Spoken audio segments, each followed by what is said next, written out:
الصلاۃ والسلام علیک یا رسول اللہ وعلی آلک وصحابک یا حبیب اللہ۔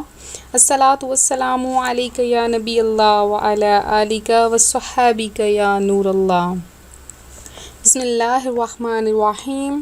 اللہ کے نام سے شروع کرتی ہوں جو بہت ہی مہربان اور نہایت رحم کرنے والا ہے۔ روحانی وظائف چینل کی طرف سے تمام ویورز کو السلام علیکم ورحمۃ اللہ وبرکاتہ۔ میں اپنا چینل روحانی وظائف کے ساتھ آپ کی خدمت میں 3 محرم الحرام کا خاص وظیفہ لے کر آئی ہوں۔ میرا آج کا وظیفہ ان لوگوں، ان بہنوں، ان بھائیوں کے لیے ہے جو روزگار کے لیے در در کی ٹھوکریں کھا رہے ہیں، یا ان کا کوئی اپنا کاروبار نہیں ہے، یا ان کا اپنا کاروبار تو ہے لیکن اس میں صحیح طرح سے برکت نہیں ہے، صحیح طرح سے وہ چل نہیں رہا، اور ان کی کوئی دل میں خواہش ہے اور ہر در پہ جا کے انہوں نے اپنی خواہش پوری ہونے کے لیے بھیک مانگی ہے لیکن سارے دروازے بند ہو گئے ہیں۔ تو اللہ تبارک و تعالیٰ کا جو میں آج آپ کو نام بتاؤں گی وہ پڑھ لیں انشاءاللہ عز و جل۔ آج 3 محرم الحرام کے صدقے میں ان کی تمام جائز خواہشات پوری ہو جائیں گی۔ تو اپنے وظیفے کی طرف آنے سے پہلے میں آپ تمام ویور سے گزارش کرتی ہوں اور نئے آنے والے ویور سے کہ میرا چینل روحانی وظائف ضرور سبسکرائب کر لیں اور ساتھ میں بیل آئیکن کے بٹن کو بھی دبا لیں تاکہ ہر آنے والی نئی ویڈیو کی اپڈیٹس آپ کو ملتی رہیں۔ تو سب سے پہلے میں آپ کے سامنے درود پاک کی فضیلت بتاؤں گی۔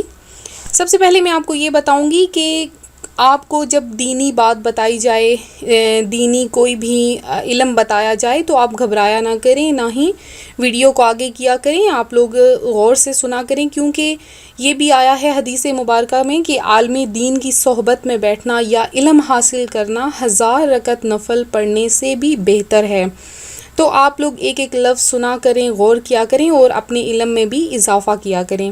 تو رسول اکرم نور مجسم شاہ بنی آدم صلی اللہ علیہ وآلہ وسلم کا فرمان رحمت نشان ہے کہ قیامت کے روز اللہ عز و جل کے عرش کے سوا کوئی سایہ نہ ہوگا۔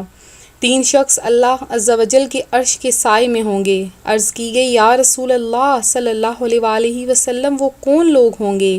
ارشاد فرمایا وہ شخص جو میری امتی کی پریشانی کو دور کرے، میری سنت کو زندہ کرنے والا ہو اور مجھ پر کثرت سے درود پاک پڑھنے والا ہو۔ تو آپ کی سنت کی پیروی کس طرح سے کی جائے، بلکہ آپ نے جس طرح سے محرم الحرام میں روزے رکھے اسی طرح سے آپ کی سنت پر پیروی کرتے ہوئے ہمیں بھی روزے رکھنے چاہیے تاکہ آپ کی سنت کی پیروی ہو سکے۔ اس کے علاوہ کثرت سے درود پاک پڑھنا چاہیے کہ درود پاک ایسی چیز ہے کہ ہر بیماری کا علاج درود پاک میں ہے، ہر مصیبت، ہر پریشانی، ہر حاجت کا جو علاج ہے وہ درود پاک ہے، اور درود پاک ایک ایسی چیز ہے جو جہنم سے بھی نجات دلاتی ہے اور جنت کا بھی حصول دلاتی ہے۔ اس کے علاوہ محرم الحرام کے حوالے سے بتاؤں گی کہ یہ اسلامی سال کا پہلا مہینہ ہے۔ دیکھیں یہ شروع ہو چکا ہے اور اس سال کے پہلے مہینے میں ہی ہمیں زیادہ سے زیادہ کثرت سے نیکیاں کمانا شروع کر دینا چاہیے تاکہ پورا سال ہمارے لیے اچھا گزرے، ہمارے لیے بہتر ہو۔ کہ دیکھیں جب بندہ کوئی کام شروع کرتا ہے اور اگر شروع میں ہی وہ کام اچھا رہتا ہے، صحیح انجام پاتا ہے، تو اس کام کی برکت سے، اس کام کی نسبت سے پورا جو ہے ہمارا کام وہی بہتر ہوتا ہے اور اس میں برکت ہو جاتی ہے۔ تو محرم الحرام کا جب بھی آپ نے چاند دیکھا، اس کے وظائف پڑھے۔ اس کے علاوہ نبی پاک علیہ الصلوۃ والسلام کا اس مہینے کے متعلق فرمان عالی نشان ہے کہ ماہ محرم الحرام بہت ہی بابرکت مہینہ ہے، نیز شب عاشورہ اور یوم عاشورہ کی عبادت بے حد افضل ہے۔ حضور پاک صلی اللہ علیہ وآلہ وسلم نے فرمایا ہے کہ محرم کا چاند دیکھ کر 4 بار سورۃ الاخلاص پڑھ کر اپنے اوپر دم کرنا بہت افضل ہے۔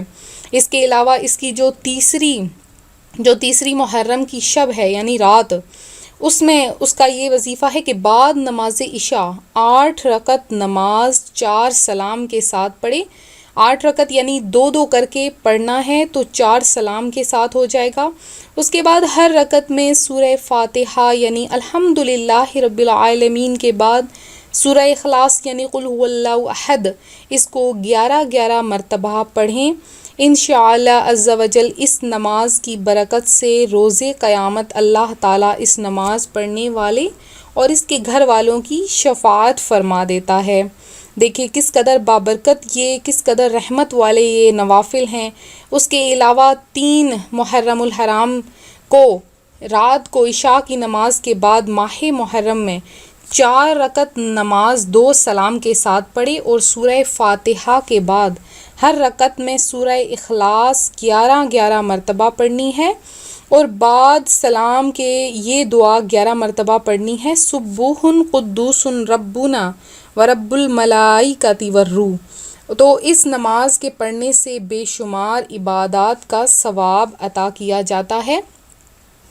اس کے علاوہ محرم کی پہلی تاریخ سے شب عاشوراء یعنی 10 محرم الحرام تک روزانہ بعد نماز عشاء 100 مرتبہ کلمہ توحید پڑھنا واسطے بخشش گناہ بہت زیادہ افضل ہے۔ آپ نے ضرور یہ والا عمل کرنا ہے، انشاءاللہ ہر طرح کے گناہوں سے معافی مل جائے گی۔ چھوٹے بڑے گناہوں سے ہم نہیں جانتے کہ ہم سے کس قدر گناہ ہو گئے ہیں، ہم نہیں جانتے کہ کیسے کیسے گناہ ہو گئے ہیں۔ تو اگر اس مبارک مہینے میں آپ کثرت سے یہ ورد کریں گے تو انشاءاللہ عز و جل آپ پر سے سارے گناہوں کا عذاب اتر جائے گا۔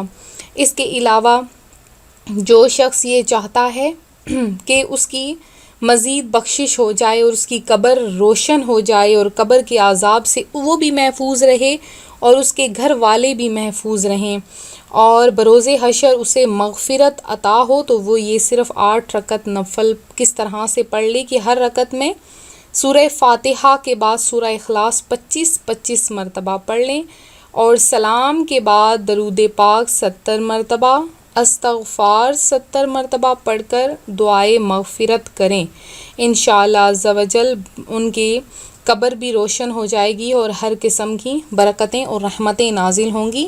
اس کے علاوہ جو میرا آج کا خصوصی وظیفہ ہے وہ بھی سن لیجئے کہ 3 محرم کا جو خاص وظیفہ روزگار کے حوالے سے ہے اور ان کے حوالے سے ہے، ان بہنوں اور بھائیوں کو بھی یہ وظیفہ بتاؤں گی خصوصی کہ جو یہ چاہتے ہیں انہوں نے کوئی کاروبار شروع کیا ہے اور کاروبار میں برکت نہیں ہو رہی ہے، تو سب سے پہلے یہ بات کروں گی کہ اپنے مال کو حلال کر لیں، اپنے مال کو حرام ہونے سے بچا لیں۔ اب کس طرح سے حرام مال ہوتا ہے یہ بھی آپ اس بات کا علم بھی سیکھنا بے حد ضروری ہے۔ اکثر اوقات ایسا ہوتا ہے کہ ہم انشورنس پالیسیاں کھلوا لیتے ہیں تو اس میں سود کا بہت زیادہ شائبہ ہوتا ہے، تو سود حرام ہے، قرآن پاک میں سود کی بے حد مذمت آئی ہے۔ تو آپ لوگ اپنے مال کو حرام ہونے سے بچائیں، حلال کر لیں، پاک صاف کر لیں، اس کے بعد 5 جگانہ نماز پڑھا کریں، تو انشاءاللہ آپ کے کاروبار میں برکت ہوگی۔ تو میرا جو آج کا وظیفہ ہے وہ یہ ہے کہ آپ نے اول آخر 11 مرتبہ درود پاک پڑھنا ہے۔ اول آخر 11 مرتبہ درود پاک پڑھنے کے بعد 3 محرم کو آپ 3 محرم کو کسی بھی وقت یہ وظیفہ کر سکتے ہیں۔ اگر آپ 3 محرم کو یہ وظیفہ نہیں کر سکے تو آپ یہ وظیفہ کریں گے 3 کے بعد 5 محرم کو، 5 کو نہیں کر سکے تو آپ یہ 7 محرم کو، طاق دنوں میں آپ نے یہ وظیفہ کرنا ہے۔ تو آپ نے اس طرح سے اول آخر 11 مرتبہ درود پاک پڑھنے کے بعد آپ نے 100 مرتبہ یا رزاق یا اللہ، یا رزاق یا اللہ، یہ آپ نے 100 مرتبہ اس کی ایک تسبیح پڑھنی ہے اور آخر میں 11 مرتبہ درود پاک پڑھنا ہے۔ اس کے بعد آپ نے پھر سے اللہ تبارک و تعالیٰ کی بارگاہ میں گڑ گڑا کر اپنے لیے، اپنے احباب کے لیے، اپنے گھر کے لیے دعا مانگنی ہے، اپنی خواہشات پوری ہونے کے لیے دعا مانگنی ہے محرم الحرام کا واسطہ دے کر، گڑ گڑا کر، تو انشاءاللہ عز و جل آپ کی ہر دعا، ہر مراد پوری ہو جائے گی۔ تو میں امید کرتی ہوں میرا آج کا روحانی وظیفہ آپ کو پسند آیا ہوگا۔ اسی طرح سے مزید روحانی وظائف اور محرم الحرام کے حوالے سے معلومات جاننے کے لیے ہمارا چینل جوائن کریں اور ہماری ویڈیو کو لائک کرنا ہرگز نہ بھولیے گا۔ اسی طرح سے مزید روحانی وظائف حاصل کرنے کے لیے ملتے ہیں آپ کو دوبارہ سے اسی چینل پر، اور اپنی دعاؤں میں یاد رکھیے گا، ساتھ میں اپنا خیال رکھیے گا۔ فی امان اللہ۔